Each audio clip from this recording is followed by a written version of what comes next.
Hello everyone, I hope you have read your first poem, Indian Weavers, that I had given in morning. So this is your second poem named Bliss of Identity, written by Shri Aurobindo. So before reading this poem, I would like to give introduction of him. He is an Indian nationalist. He was a freedom fighter. He has fought for the struggle of India. So उसे हम हिंदी में बोलते हैं राष्ट्रवादी भी थे वो. Freedom fighter, poet, philosopher आध्यात्म से जुड़े हुए थे. उन्होंने अपनी फिलोसफी कुछ दी. And he was a yoga practitioner थे. He had participated in Indian freedom movement. आप सभी को पता होगा कि भारत ने जो अपनी स्वतंत्रता प्राप्त करने के लिए जो लड़ाई की है ब्रिटिशर्स से, उसमें उन्होंने पार्टिसिपेट किया था ब्रिटिशर्स के खिलाफ. Later he turn to philosophy, और उसके बाद उन्होंने अपना पूरा ध्यान किस पर लगाया? आध्यात्म पर. आध्यात्म मतलब अपनी एक फिलोसफी उन्होंने डेवलप की, अपने कुछ विज़न उन्होंने डेवलप किया.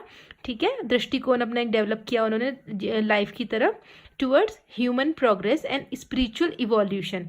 आपको ये चीज़ जो है, ये पैराग्राफ बहुत अच्छे से अपने दिमाग में रखना है जब आप इनके बारे में लिखेंगे, अरविंदो घोष के बारे में, कि उन्होंने अपनी नेशनलिस्ट एक सोच तो थी उनकी, मतलब राष्ट्रवादी तो थे वो, साथ ही उन्होंने क्या किया था? एज अ पॉइंट उन्होंने अपनी एक फिलॉसफी डेवलप की थी.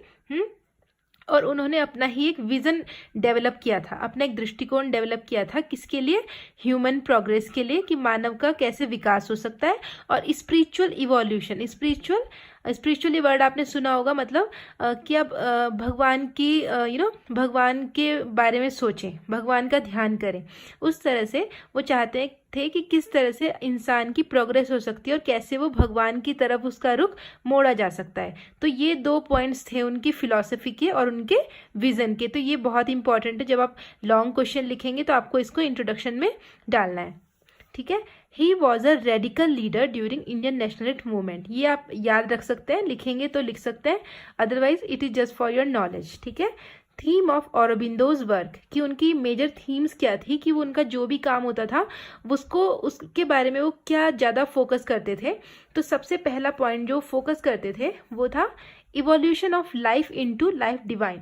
तो वो चाहते थे, क्योंकि जैसे कि मैंने आपको बताया कि ही वॉज अ फिलोसोफर. फिलोसफी जिनकी होती है वो लोग हमेशा क्या करते हैं? वो बहुत डीपली सोचते हैं हर बात को, है ना. एक चीज़ को वो बहुत सिंपल तरीके से नहीं सोचते, उसको कई तरह से सोचते हैं. तो जो अरविंदो थे वो सोचते थे कि हमारी लाइफ जो है वो लाइफ डिवाइन है. डिवाइन मतलब ये दैवीय लाइफ है हमारी, की मतलब हमें भगवान ने लाइफ दी है, तो ये बहुत ही अच्छे पर्पज़ के लिए दी गई लाइफ है हमारी.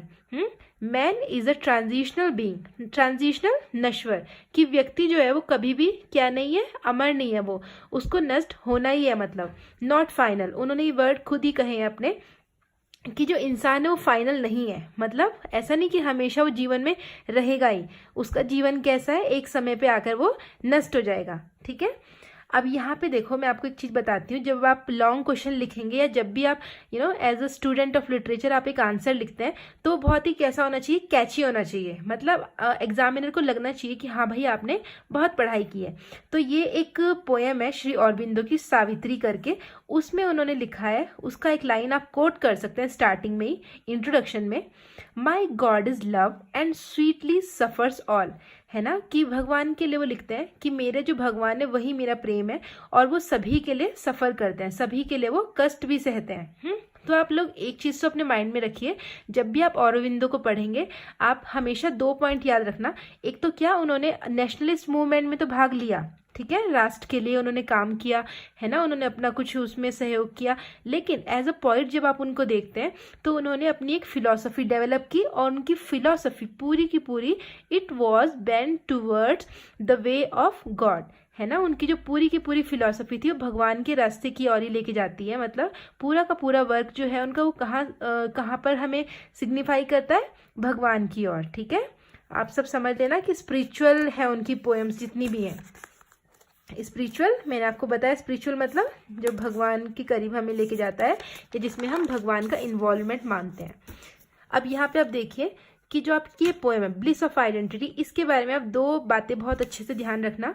कि फर्स्ट ऑफ ऑल, अभी मैं आपको पीछे भी मैंने आपको बताया है, it's a sonnet. Sonnet is a type of poem जैसे कि आपने सिर्फ ये सुना होगा कि पोएम्स होती हैं, बट पोएम्स के बहुत सारे टाइप्स भी होते हैं जो कि आप पढ़ेंगे बाद में। लेकिन अभी सबसे पहले आप ये जान लीजिए कि ये एक सोनेट है, it's a poem and it's a sonnet. Sonnet में क्या होता है, हमेशा इसमें 3 पैराग्राफ होंगे और तीनों पैराग्राफ में 4 लाइन होंगी, ठीक है, प्लस लास्ट में 2 लाइन होंगी। तो पूरा का पूरा ये कितनी होती है फिर, 14 लाइन के पोएम को हम कहते हैं sonnet, which would contain 3 paragraph of 4 line each plus 2 at the end. हमेशा लास्ट में 2 लाइन्स होंगी, ठीक है। अब आपकी जो ब्लिस ऑफ आइडेंटिटी पोएम है, ये 2 चीज़ों के बारे में बताती है। मेटाफिजिक्स, ये बहुत बहुत ही इंपॉर्टेंट टर्म है, प्लीज़ आप इसको याद रखना जब आप इसके बारे में लिखेंगे, इस पोएम के बारे में। तो आप मेटाफिजिक्स, ये वर्ड है, ये याद रखना।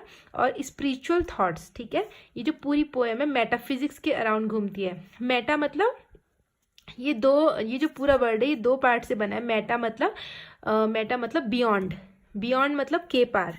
मैं आपको यहाँ पे लिख के बताती हूँ इसको, मेटा प्लस फिजिक्स, ठीक है। मेटा मतलब बियॉन्ड, ठीक है। फिजिक्स मतलब जो एग्जिस्टिंग है, एग्जिस्टिंग मतलब जो अभी आपके सामने है, ठीक है। तो यहाँ पे वो बात करते हैं, मेटा मतलब बियॉन्ड, फिजिक्स मतलब एग्जिस्टिंग, जो चीज़ें हमारे एग्जिस्टेंस से बिल्कुल परे हैं उसकी बात करते हैं वो, ठीक है। कौन, श्री अरबिंदो इसमें। और ये एक ब्रांच ऑफ फिलोसफी है, फिलोसफी की एक ब्रांच है ये, ठीक है। As I told you that he was also a philosopher beside a leader, a nationalist leader as well as a philosopher, ठीक है।